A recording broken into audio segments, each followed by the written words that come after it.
Hey guys, welcome back to True Crime with Felicia. So today's story is a solved case about serial killer Kenneth McDuff, who has killed at least 6 people within a 30-year span. So before we get to this case, I would like to say I mean no disrespect to the victims or their families.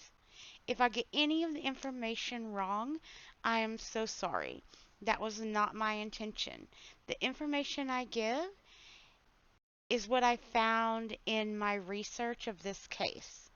So, Kenneth Allen McDuff was born on March 21st, 1946 at 201 London Street in central Texas town of Rosebud. He was the fifth of 6 children born to John Allen and Addie McDuff.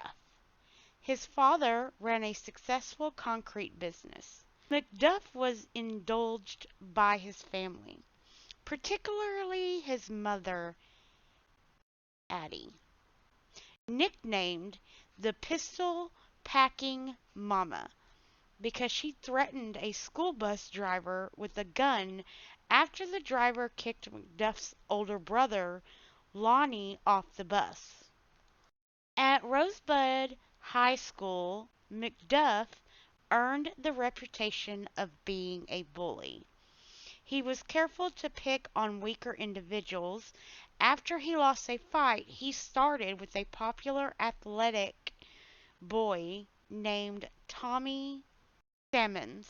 As a result, he quit school and worked for his father. McDuff was convicted of a series of burglaries and put in prison prior to the murders. So his earlier criminal activities, McDuff's criminal record began 2 years before his first murder.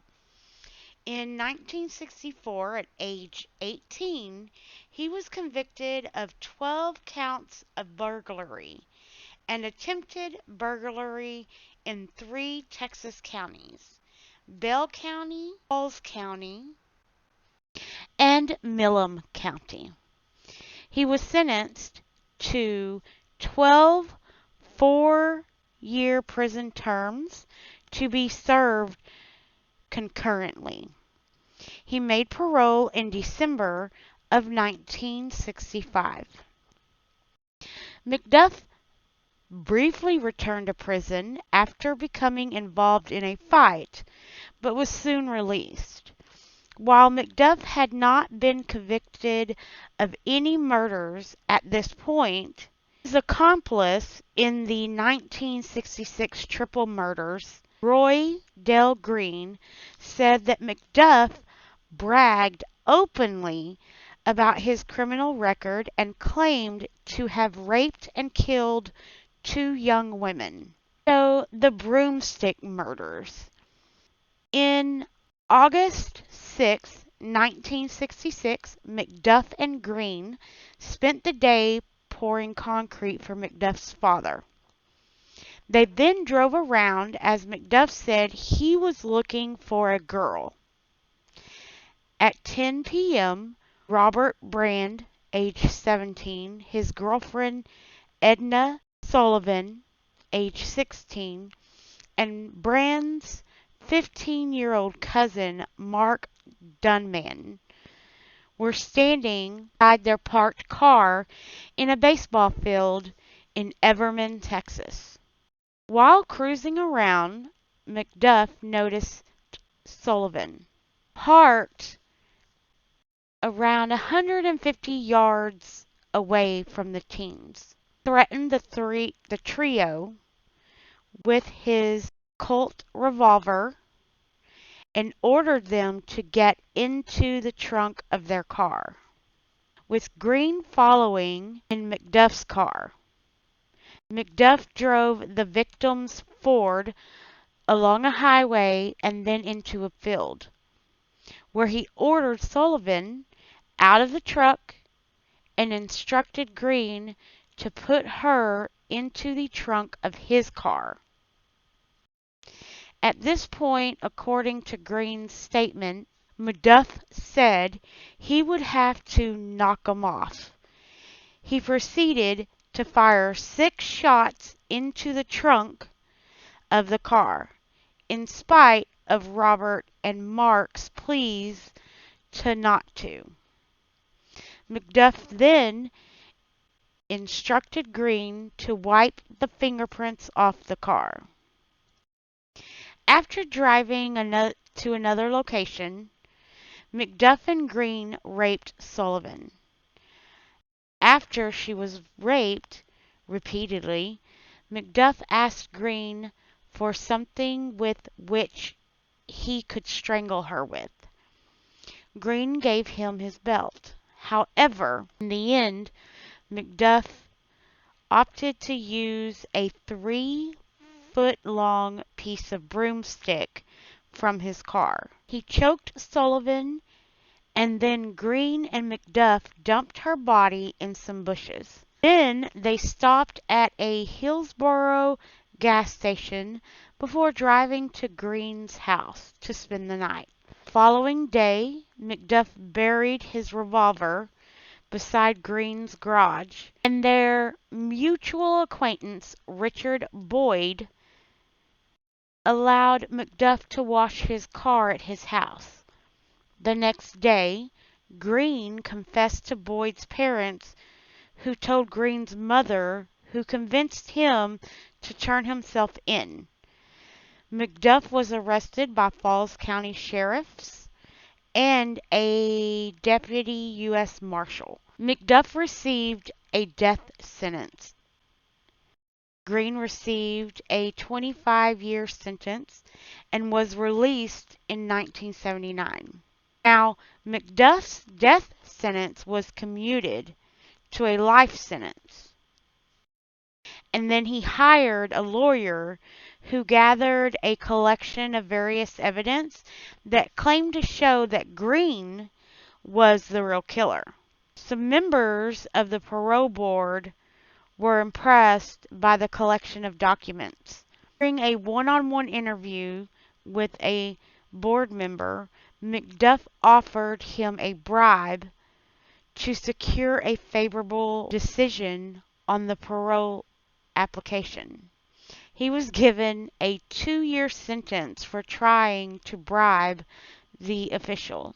It proved meaningless, as board members thought McDuff could still contribute to society and decided to grant him parole. He was released in 1989. Guys, like for real, what is this parole board thinking? This man that killed 3 teenagers who was supposed to be executed is now getting paroled. That blows my mind. Like, who does that? So, post-release crimes. McDuff was one of the 20 former death row inmates and 127 murderers to be paroled. For real. Just crazy. After being released, he got a job at a gas station making $4 an hour while taking a class at Texas State Technical College in Waco. Within 3 days of his release, he is believed to have begun killing again. Just 3 days, guys. The body of a 31-year-old Serafian Parker was discovered on October 14th, 1989 in Temple, a town 48 miles south of Waco along the I-35 corridor. McDuff was not charged with this crime. However, he was soon returned to prison on a parole violation for making death threats to an African American youth in Rosebud. Addie McDuff paid the $1,500 plus an additional $700 for expenses to a Huntsville attorney in return for their evaluating her son's prospect of release. December 18, 1990, McDuff was again released from prison. On the night of October 10, 1991, he picked up a prostitute named Brenda Thompson in Waco. He tied her up, but then stopped his truck about 50 feet from a police checkpoint. When a policeman walked towards McDuff's vehicle, Thompson repeatedly kicked at the windshield of McDuff's truck, cracking it several times. McDuff accelerated very quickly and drove at the officers. According to a statement filed by the officers later, 3 of them had to jump out of the way to avoid being hit. The policemen gave chase, but McDuff eluded them by turning off his lights and traveling the wrong way down a one-way street. Ultimately, he parked his truck in a wooded area near Route 84 and tortured her to death. 5 days later, on October 15th, 1991, McDuff and a 17-year-old prostitute named Regina Moore were witnessed having an argument at a Waco motel. Shortly thereafter, the pair drove in McDuff's truck to a remote area beside Highway 6. McDuff tied her arms and legs with stockings before killing her. She had been missing from home for 7 years by the time her body was discovered September 29, 1998. McDuff is also believed to have murdered Cynthia Gonzalez, 23, who was found dead in a creek bed near County Road 313 in heavily wooded terrain, 1 mile west of I-35 on September 21, 1991, some 6 days after she was reported missing in Arlington. McDuff and an accomplice, Alvin Hank Worley, murdered Colleen Reed, a Louisiana native, on December 29, 1991. McDuff and Worley drove to an Austin car wash and kidnapped Reed in plain sight of eyewitnesses before driving away. Worley admitted in an April 1992 interview with the Bell County Sheriff's Department that he had raped Reed and tortured her with cigarettes. But he stated that he did not participate in the murder. McDuff's next victim was Valencia Joshua, a prostitute who was last seen alive knocking on McDuff's door. He strangled Joshua on February 24, 1992. Her body was discovered on March 15th at a golf course near the college. Next was Melissa Northrup, a 22-year-old stock clerk at a Waco Quick Pack who was pregnant when she went missing from the store. The kidnapper also took $250 from the cash register. McDuff was a suspect because he had been seen in the area of the Quick Pack at the time of Northrup's disappearance. During the investigation before the body was found, a college friend of McDuff's told police officers that he had attempted to enlist his help in robbing the store. Northrup died on March 1, 1992. and a fisherman found her body on April 26th. A major problem for the investigators was that McDuff's post-release victims were spread out across several Texas counties. This made a single, coordinated investigation difficult. However, the police learned that McDuff was peddling drugs and had an illegal firearm, both federal offenses. Consequently, on March 6, 1992, a local state attorney issued a warrant for his arrest. In April 1992, Bell County investigators had brought in Worley for questioning on the basis that he was a known acquaintance of McDuff's. Worley admitted to his involvement in the kidnapping of Reed.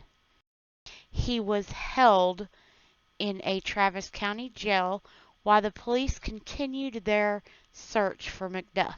McDuff had moved to Kansas City, Missouri, where he was working at a collection company and living under the assumed name of Richard Fowler. On May 1st, 1992, a co-worker of his named Gray watched the TV program America's Most Wanted. Gray noticed how similar McDuff, who was featured on the program, was to his new co-worker. After discussing the matter with another co-worker, Gray called the Kansas City Police Department, which searched Fowler's name and found he had been arrested and fingerprinted for soliciting a prostitute. A comparison of the fingerprints taken from Fowler to those of McDuff showed they were one and the same. On May 4th, 1992, a surveillance team of 6 officers arrested McDuff as he drove to a landfill south of Kansas City. So here is the list of the known murders that McDuff is accused of doing. His victims were Robert Brand, 17, in August 6, 1966. He was kidnapped with Mark Dunham and Edna Sullivan. He was forced into the trunk of his car with his cousin Mark before McDuff fired 6 shots into that trunk and killed them. Mark Dunham, 15, death August 6, 1966. Edna Sullivan, 16, death August 6, 1966. And she was kidnapped, repeatedly raped by McDuff and Green, and strangled with the broomstick so violently it broke her neck, and her body was dumped in some bushes, like he just didn't even care, like she was nothing, just dumped her. Sarifia Parker, 31, found October 14th, 1989. She was beaten, strangled, and dumped in a field. Brenda Thompson, death was October 10th, 1991. She was tied up, raped, and tortured to death. She almost escaped when she kicked at and cracked McDuff's windshield in front of police. At a checkpoint, McDuff was able to evade them. Regina Moore, 17, death October 15th, 1991. She was tied up with stockings, raped, and murdered. Colleen Reed, 28, death December 29th, 1991. She was kidnapped in plain sight from an Austin car wash by McDuff and Worley. Both repeatedly raped her and tortured her with cigarettes before McDuff murdered her. Valencia Joshua, 22. Death was February 24th, 1992. She was strangled to death and found at a golf course near Texas State Technical College in Waco, where both she and McDuff were students. Melissa Northrup, 22. Death March 1st, 1992. She was kidnapped from Waco at a quick pack where she worked and strangled with a rope. She was pregnant with her third child at the time of her murder and was found in a Dallas County gravel pit with her hands still tied behind her back. Now we're going to talk about the trial and execution of Kenneth McDuff. McDuff was indicted on one count of capital murder for Northrup's murder on June 26, 1992. He was found guilty. In Texas, juries decide whether or not an individual convicted of capital murder receives life in prison or the death penalty.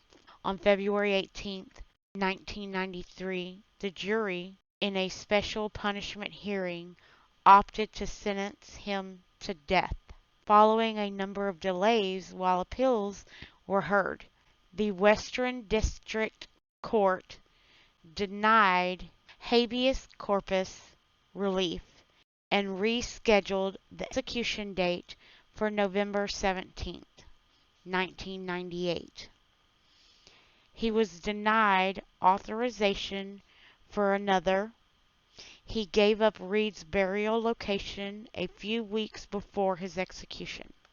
McDuff is buried in the Captain Joe Bird Cemetery, also known as Peckerwood Hill in Huntsville, Texas. Prisoners buried there are those whose family chose not to claim their remains. His headstone contains only execution date, November 17th, 1998, an X meaning that he was executed by the state of Texas, and his death row number 999055. His last meal, according to death row chef Brian Pierce, was a hamburger fashioned to resemble his request of a steak. All right, that is all I could find on this case. Um, if there is a case you would like me to look into, comment below. If you enjoy my channel, please consider subscribing because it does help my channel grow. And thank you guys so much for listening.